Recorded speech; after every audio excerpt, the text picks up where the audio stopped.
No vídeo de hoje nós vamos falar de uma das coisas mais impressionantes que o ser humano consegue fazer, mas que apesar disso é tão comum na nossa sociedade que para uma parte grande da população não é nada demais: voar.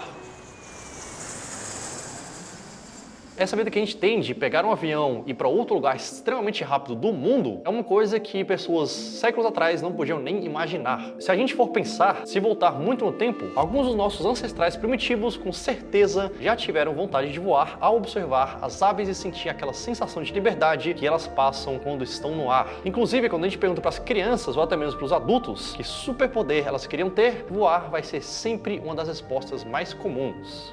O ato de voar sempre esteve no imaginário do ser humano. Quem nunca ouviu falar do mito de Ícaro, por exemplo, que é uma história da mitologia grega de um cara que fez asas usando penas de gaivota e cera de abelha para fugir de uma prisão em uma ilha. Mas ele não seguiu os conselhos do seu pai e acabou voando alto demais, até que o sol derreteu as suas asas. Ícaro voou tão alto assim porque isso fazia com que ele se sentisse um deus poderoso. Ou seja, voar faz com que a gente se sinta, de alguma forma, sobre-humano. Nos dias de hoje, voar é algo quase corriqueiro, mas acho que tem pouca gente que se sente um deus ao pegar um voo comercial lotado. Isso aí fica mais para paraquedistas, pilotos de caça ou algo do tipo. Só que mesmo na aviação comercial, tem muita coisa que é muito interessante. Isso é verdade, cara. Eu acho que a gente perde um pouco da magia do avião porque a gente voa muito, né? Mas se tu parar pra pensar, pessoas que estão voando pela primeira vez têm uma experiência maravilhosa, Sim, né? sim. Inclusive no Brasil, até hoje, tem muita gente que nunca voou de avião. Tem muito amigo meu que nunca voou de avião. Tem até aquele vídeo na internet daquela família mineira voando pela primeira vez. Tu já viu? Bora ver, bora ver. Agora. Muito alto ar.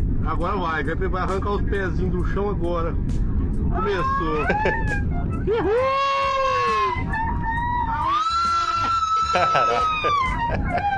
As tripas foi parar lá na cacunda. Ó o Belândia, ó, rapaz, me guiado tem ar à toa. Você tá Muito bom, maluco? cara. Mas uma das perguntas mais famosas que sempre fazem é: por que aviões não voam em linha reta? Dá uma olhada nessa figura, que é de um dos sites que mostram em tempo real todos os voos comerciais que estão acontecendo no mundo inteiro. Claramente tem umas rotas que deixam evidente que os aviões não estão em linha reta, tipo da Europa para os Estados Unidos ou esses voos na Ásia. Eles fazem rotas que são arcos. Olha só essa outra figura, por exemplo, que também mostra isso, da quantidade absurda de rotas de voo comercial que a gente tem no mundo inteiro. Nessa imagem dá para ver claramente como as rotas são curvas. Por exemplo, Nova York e Londres, como você pode ver, que é bem curvo, e também muitos lugares aí como América do Sul para África, África para Ásia, são todas curvas. E a palavra-chave para entender tudo isso é representação. Na verdade, a gente está tentando ver numa superfície plana a rota que aviões fazem na Terra, que evidentemente é esférica. Representar a Terra tridimensional em um plano, um mapa em só duas dimensões, é extremamente útil para muitas aplicações. Mas a gente não pode esquecer que a Terra é uma esfera e que representar ela em um mapa traz algumas distorções, porque não tem como representar ela perfeitamente. E na cartografia, a gente tem no sistema de projeção a tarefa de fazer isso. A projeção mais famosa e mais usada é a do Mercator, de 1569. Nessa projeção, nós temos as formas dos continentes preservadas, mas não as suas áreas. É por isso que, apesar de muita gente nem saber, a Europa e a América do Norte, por exemplo, são representadas bem maiores do que realmente são. E isso é uma questão inevitável nos sistemas de projeção. Sempre vai ter alguma distorção. Essa projeção aqui, por exemplo, conhecida como projeção de Gale-Peters, preserva as áreas, mas tem outras distorções. De qualquer forma, é bem interessante saber o tamanho real de cada continente. Caraca, interessante esse mapa aí, né? A África parece bem maior, então é o tamanho real da África, né? E a Europa é minúscula, que a gente não tem essa noção, né? A Groenlândia lá, cara, por exemplo, a gente acha que é grandão, mas olha o tamanhozinho dela, cara. É uma ilha pequena, né? Tanto é que tem aquele site que se chama The True Size Of, que dá pra comparar o tamanho real dos países. Ó, então você entra aqui, ó, tu bota aqui, ó, Rússia.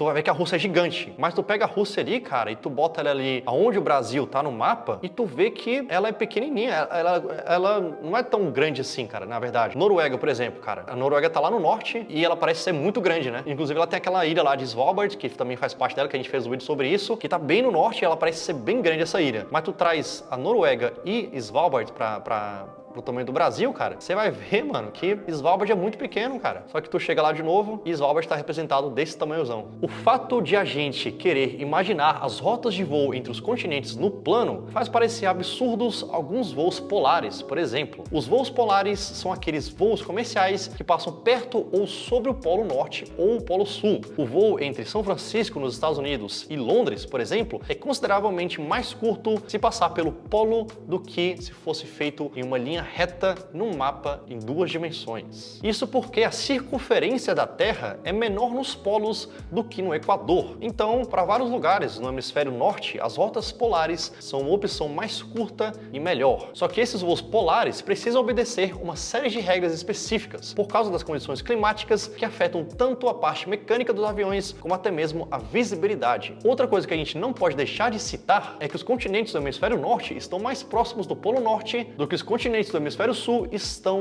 do Polo Sul. Além disso, tem também outro fator fundamental. A demanda por voos no hemisfério norte é muito maior do que no hemisfério sul. E isso não quer dizer que não é possível fazer voos polares no hemisfério sul. Na verdade, para todo tipo de rota de voo, se a gente tivesse demanda, teríamos voos. A tecnologia não é mais um problema para isso. Claro que alguns voos são ainda hoje mais perigosos, tipo voar sobre os Himalaias. E esse é outro motivo para termos voos que parecem curvos no mapa. Às vezes, passar por um lugar perigoso ou que não tem como fazer pouso de emergência não vale a pena. Nos voos pelo Pacífico, por exemplo, ainda é mais razoável as origens da América do Sul irem até o México ou Estados Unidos para depois ir para o Japão ou China. Isso se não for melhor voar pelo Atlântico, Europa e depois a Ásia, que é o mais comum. Uma regra muito importante que tem na aviação e que também determina as rotas de voo é que é proibido ficar mais de 3 horas de distância de um aeroporto onde é possível fazer um pouso de emergência. Isso porque boa parte dos aviões consegue voar até 3 horas com apenas um motor. E por causa disso, é mais fácil voar pelo Atlântico do que pelo Pacífico, que é um oceano bem maior. Um voo que sai do Brasil para a Europa está sempre a menos de 3 horas ou do próprio Brasil, ou da Europa, ou da Ilha do Sal, na África. Isso faz com que o voo seja seguro em caso de emergência. A última curiosidade que a gente traz nesse vídeo é sobre os espaços aéreos restritos. Esses espaços têm algumas áreas pelo mundo onde ou é totalmente proibido sobrevoar ou existe alguma restrição de altitude, tipo, não é permitido sobrevoar a menos de 2.000 metros de altura. Claro que a maior parte das sedes de governos tem suas restrições de espaço aéreo e é evidente o motivo, mas tem algumas que são tanto quanto curiosas. Não é permitido sobrevoar o Taj Mahal, por exemplo, e também não é permitido sobrevoar Machu Picchu e outros lugares que têm uma importância cultural e histórica. A ideia por trás dessas restrições é evitar impactos nesses lugares no caso de uma queda de avião. Outro lugar que também tem uma restrição de espaço aéreo é a Disney. Lá existe essa restrição porque Disney está sempre lotada, são sempre milhares de pessoas e você não quer imaginar se alguma coisa de tragédia no espaço aéreo acontecer e algum avião tiver que pousar lá no meio dessas pessoas. Essas restrições de espaço aéreo e determinadas altitudes ganharam um novo capítulo com a popularização dos drones. Os locais mais importantes já têm algum tipo de dispositivo anti-drone. Cara, pior que isso aí é real. Outro dia eu tava voando um drone na cidade do meu pai, cara. A gente levantou o drone, eu fiquei olhando ali a telinha. A gente descobriu que o vizinho tinha uma criação de galinha, cara. E aí eu fiquei pensando, cara, isso aí é uma invasão de privacidade, né? Às vezes o cara não quer que ninguém saiba que ele tem galinha. Você voa um drone e você descobre os segredos das pessoas. Ué, o drone hoje em dia é muito fácil, né, cara? Eu tenho um drone aqui que ele é tipo, não faz nenhum barulho, mano. Então eu posso entrar nos vizinhos, tipo, eu posso ir lá no vizinho sem ele escutar o drone, nem ver o drone, tá ligado? Porque o drone já é cinza, com a cor do céu, tá ligado? E a câmera é muito boa, né? Então tem como você dar um zoom sinistro na câmera e você consegue ver tudo, né, cara? Dá pra você ver muita coisa. Inclusive, aquela história lá do balão chinês nos Estados Unidos, né? Que falaram que era um drone. Sim. Pô, imagina, você manda ali um balão, ele tá ali monitorando tudo. Onde é que os Estados Unidos têm arma nuclear, onde é que eles concentram os caças. É muita informação que você pega só por estar sobrevoando um lugar. Por isso que esses lugares são protegidos, né? Isso, porque já deve ter drone também com formato de pombo, né? E tu nem sabe, tá no meio da cidade. Mas, meus amigos, eu acredito que esse negócio de espaço aéreo e restrições e essa vida aérea tá apenas começando. Agora tem aviões, drones, daqui a pouco carros voadores, motos voadoras, e isso aí vai até o infinito. Estamos apenas no começo e eu espero ter respondido a pergunta de por que os aviões não vão reto no nosso mapa. Até o próximo vídeo.